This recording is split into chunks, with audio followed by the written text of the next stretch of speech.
point before the series. They say we will play better in Boston. They had lost the last 4 prior to the series in Boston. Now 2 straight.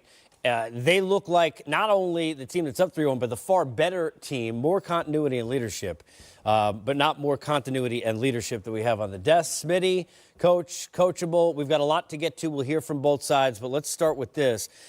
Doing the numbers, Kyrie 4 of 20 from 3 in the last 3 games. He's 19 of 62.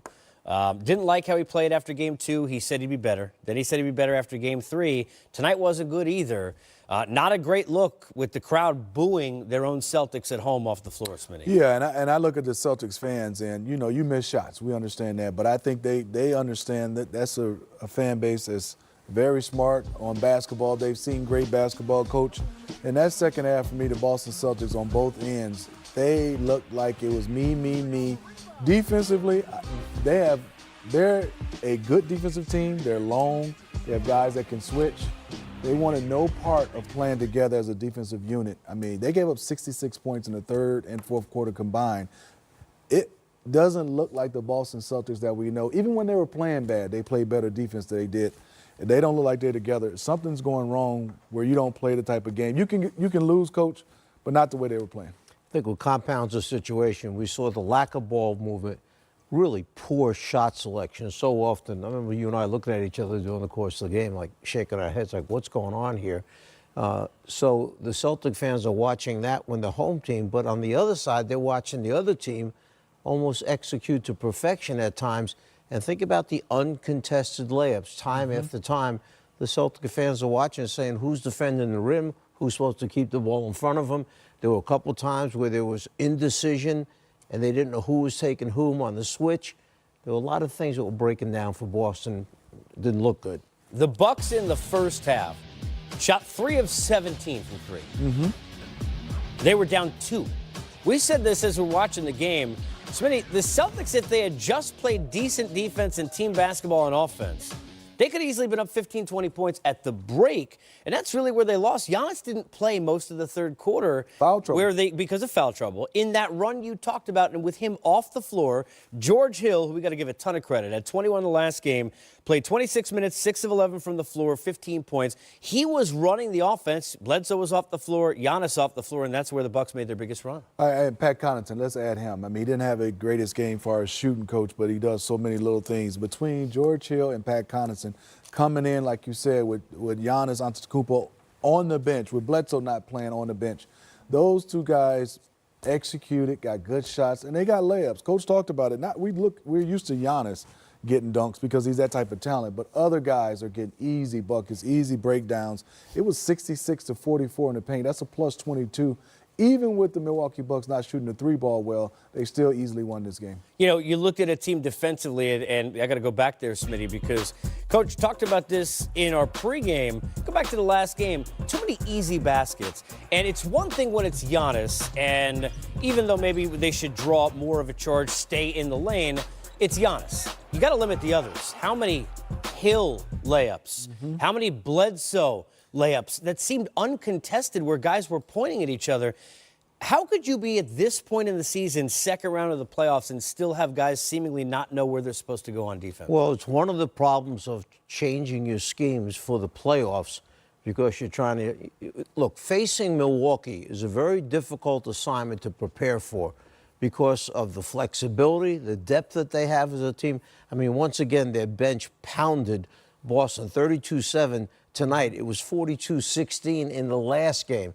So you're trying to all of a sudden, after playing a season and the first round series where you shut them out, and then you're saying, you know what, we're going to change some things here.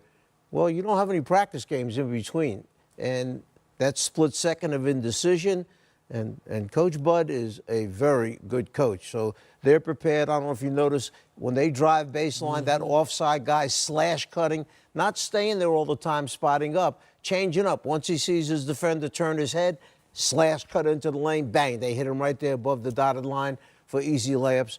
So preparation and the ability to quickly adapt to what you're supposed to be doing. We see a lot of mistakes, like Smitty said. Maybe too little too late for Marcus Smart. He came into the game, tried his best, didn't look the same, didn't shoot the ball well. 1 of 7 from the floor, 14 minutes, and was not able to have the impact that you'd like to see.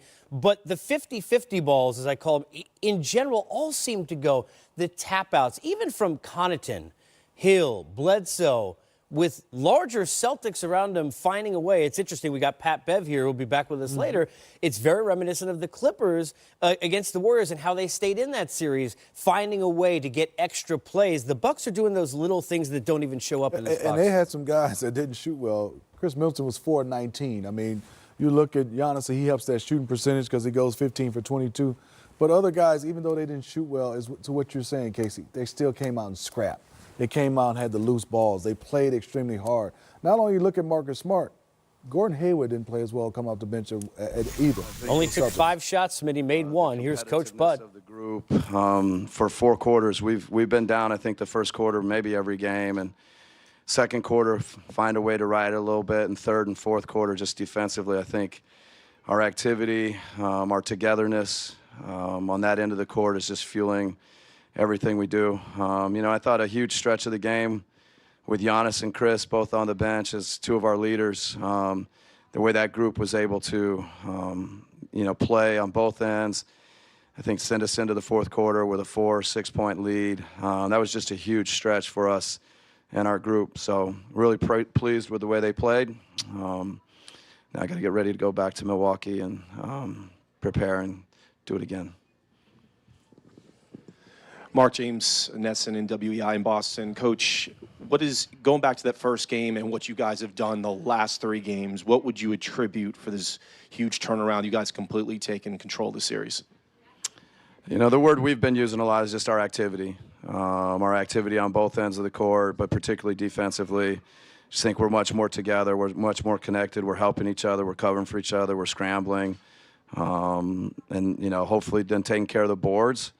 And then I think, similarly on offense, hopefully we're moving a little bit more, playing with pace, obviously. Giannis in the pick and roll as a ball handler and screener is good. So I would say our bench has been huge for us, particularly George Hill and Pat Connaughton. But I thought Irsan makes a bunch of big plays for us.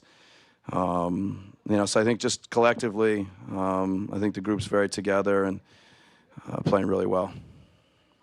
Eric Name, The Athletic. Bud, this whole year, you've talked about depth and how much it can mean to the team. And a lot of times, once the playoffs start, rotations get shorter. What do you think the bench has found, especially in that third quarter when they pull away here in the playoffs? Well, hopefully it's some confidence that they've built up through the season. And, I think certainly their teammates have a ton of confidence in them. The starters, believe in the bench. They support them. I think they work hard. I just think they're playing with a lot of confidence. And, George, again, we've been talking about it the last few days. I think his experience is showing, his understanding of the moment. And he's just making big plays for us. And I think he's really I would say he's keeping the whole group really in a good place, but particularly that second unit, I feel like George is doing a really good job of orchestrating things on both ends of the court with that group. Greg Matzik, WTMJ, and Coach, you have done so well in the third quarter, but you got a lot of firepower on the bench during your third quarter. At that point, are you thinking we just got to keep it tight here, or were you thinking that was a group that might be able to even extend a lead? Yeah, I mean, if we're honest, you see Giannis and Chris go to the bench, you're concerned, but certainly you have a ton of confidence, like we've just been talking about, that group can play, and they can really guard, and I think enough of them are finding ways to make plays offensively, and you felt it kind of change, and that they were maybe going to be able to, not only hold it tight but extend it, and we actually rode them a little bit longer. We're thinking about bringing them, Chris or Giannis, back, and that group just finished the quarter really well.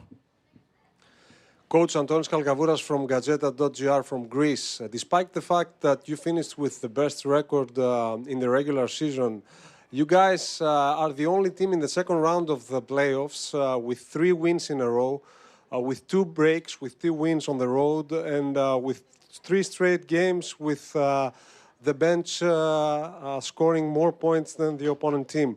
Do you think that all these things show that you're built for something special this year? Well, certainly, the way that the team played during the regular season and now has played to this point in the playoffs is encouraging. But, there's still a lot to be done. I think the group needs to stay very hungry. We need to go back, look at the film. First quarters, we got to get better. But I think we all believe that this is a special group, and we're just really focused on the next game. And, the mantra, we just get better every day. If we get better between now and Wednesday, if we get better from game 4 to game 5, that'll give us our best chance, and we'll just keep doing that day by day. We'll go Matt, then Jeff, and then Ash. Matt Velasquez, Milwaukee Journal-Sentinel. This is kind of game where some teams might kind of get frustrated or sidetracked by the fouls, by the game not going their way. How do you guys maintain that poise? Yeah, I mean, it's certainly not easy. There were times when it was just, I think we were frustrated. And, all year we've been talking about, it just has to be about us, the best we can, including me. We need to just ignore the referees and ignore the fans, ignore whatever circumstances. Things aren't going our way. You got to pull together even more. And, hopefully we've done it during the season. And, I think there's a real belief that we just got to stay together, ignore anything that's happening outside of our group, and just keep our focus and keep grinding. Jeff Zogate, USA Today. Mike, when Giannis picked up his 5th foul, how difficult the decision was it to take him out then, and what went into the decision to sit him for the rest of the quarter? Yeah, I think it was his 4th, but it was. And to be honest with you, I think keeping Giannis fresh is something that's important to us. So the point at which he picked up, I don't know, maybe he picked it up at the 8-minute mark, or was it the 4th? It's always hard to take out Giannis. Let's just start there. But I think at the end of the day, we also are conscientious of trying to keep him fresh, try and keep him, where he's got some juice left to finish the game. So he picks up his 4th. We felt like it's just, it's kind of a double whammy. Let's not let him get his 5th, but let's also keep him fresh. Let's give him a break, put him back in the game when appropriate. So it's because of just our normal subs and rotations. It wasn't as tough to take him out. Steve Ashburn, NBA.com. I was going to ask, was there any circumstance under which you would have brought Giannis back in the 3rd? And given that you got to the 4th in good shape, how big a sense of relief was that you had ridden out that stretch? Yeah, no, it was certainly, I think it was a huge uplifter for our group to ride that stretch out and, not only just ride it out, but to extend a lead or take a lead into the 4th quarter. And, as we're talking with assistants, I think there was definitely considerations of bringing back either Giannis or Chris before the end of the 3rd quarter. But that group played so well. They allowed us to keep both Chris and Giannis out of the game, and also, just getting prepared and ready for the 4th quarter. Eric, last question. Eric Name, The Athletic. Bud, this is the last question, and we haven't talked about just how good Giannis was. The fact that he has 39 points, 16 rebounds, 4 assists in a game on the road. Just obviously, I think it's tough to come up with words to describe it, but that's a pretty special performance. Yeah, no, I mean, Giannis, it just, like you said, it's hard to find the words. What he does for our team, I think both ends of the court. He's so multifaceted, multidimensional, attacking in transition like a point guard, finding guys. I think, the kick out to Brook was a huge 3. His assists are huge. He gets to the free throw line. He's made 2 threes again tonight. He's just doing everything. And certainly don't want to take him for granted. His teammates appreciate him. The coaches, myself. He's special. But, he's very hungry. He wants more, and he's playing that way. Thank you. Well, look, this is a year, and we've talked about it, Coach, where there are as many, if not more, Coach of the Year candidates than any of us have seen, because there's 6, 7 guys you could say, that's why that guy should win it. Coach Bud may, in fact, be that guy. But one of the reasons why he has gotten this team to this point is because he has gotten them to buy in to a system, to principles, to ideals. And we're seeing at halftime, he's also gotten to buy them in on adjustments, right? Because the second half has been where this series has been made. Yeah, the adjustments have been very good, but there's a lot more I want to talk about in a second. Ooh, that's a tease right there in this business. Here's Brad Stevens. Half there. Another tough shooting night for him. Do you feel like he kind of ran out of gas towards the end there, or how do you kind of assess his night overall? I thought he actually looked pretty good going to the basket there late. He had one rim out. He had a couple of others that he made. So, it's that time of the year where, you've been building up towards that. And, I thought obviously by then we were playing from behind pretty good. So, yeah, I think he'd probably tell you he can play through. Brad, Gary Washington, Boston Globe. You win game one, you look good. In the last 3 games, you just can't seem to figure them out. What do you say in terms of what's happened over the last week? Yeah, I mean, it really boils down to these runs. I mean, you had the one at the end of the third this time, and then we made a nice run to get back in it, and then they just answered it right back. So we're playing well for a lot of the game in the last 2 games, and then letting go of it, especially on the defensive end of the floor. I mean, they had 27 points with 8 minutes to go in the second quarter, and they finished with 113. So that's without doing much math, I feel like that's 84 in the last 32 minutes. That's going to get you beat a lot. Brad, John Corrales, MassLive.com. In the first half, it seemed like you were getting those attacks and second attacks that you were talking about. In the second half, it was a lot of jumpers, a lot of threes. What happened there, and why couldn't some really good? There were some really good ones. There were open ones, and there were a couple that weren't quite, were rushed a little bit. But one of the things I thought in the first half, we actually over-attacked on a couple of those. We had a shot or we had a play to the rim, and we were looking to spray it. We had a great mindset about us playing that way in the first half, and we missed some really good looks. And then in the second half, obviously, when you're trying to come back, I thought we tried to hit home runs on a couple of plays, but I thought we got a lot of good, threes. Some of the other ones are tougher, when we're challenged in the paint and those type of things. But I thought we did a pretty good job of finding the right shot most of the night. But certainly those runs, you can look back and say those have gotten us, and those have usually included a lot of errors on both sides. Coach, you guys are playing hard, and they're a very good team. And just like what Gary was asking about losing 3 straight games, psychologically, what's the challenge to stay in it now? Yeah, it's win or go home. You do the same thing you've been doing all along. You play the next possession to win it, and that's it. You focus on that. It takes a lot of mental fortitude. It takes a lot of mental toughness, and it reveals a lot. And so, I'm looking forward to that challenge. We don't want to be in this position, but we are. And, we've got to go to Milwaukee and do everything we can to give ourselves another chance to play here on Friday night. Brad, John Corrales, Mass Live. Can you explain the off-ball switches that got Kyrie onto Giannis? Because that seemed to happen often, and he would get the ball, and it seemed like he punished those. I thought that we did a really good job early in our matchups and such, and I thought that we waned a little late. He had not attacked the guard switch as much in the middle of the floor as he did tonight. In fact, he had passed it in almost every occasion up to this point. But we got on the side too much. And when you're isolated on the side with a guard, that's when he really goes to work in the post. And then he did drive it on our other guards a couple of times as well. So long story short, some of those were things that we need to do a better job covering once the drive occurs, and some of those we need to avoid altogether. Brad, Gary Washburn again. The third quarter, Giannis and Middleton both had foul trouble. Yeah, that was killer. And Milwaukee built on the lead. Yep. Is their bench just basically out playing your bench? I mean, it seemed like the lack of your bench is putting more pressure on the starters. We had a lot of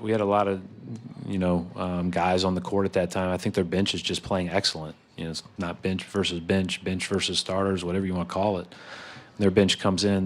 They've had no drop off. They've been excellent. Connaughton's been excellent. George Hill's been absolutely tremendous. Hats off to them. And we need to all play better on Wednesday. Thank you, Coach. Thank you.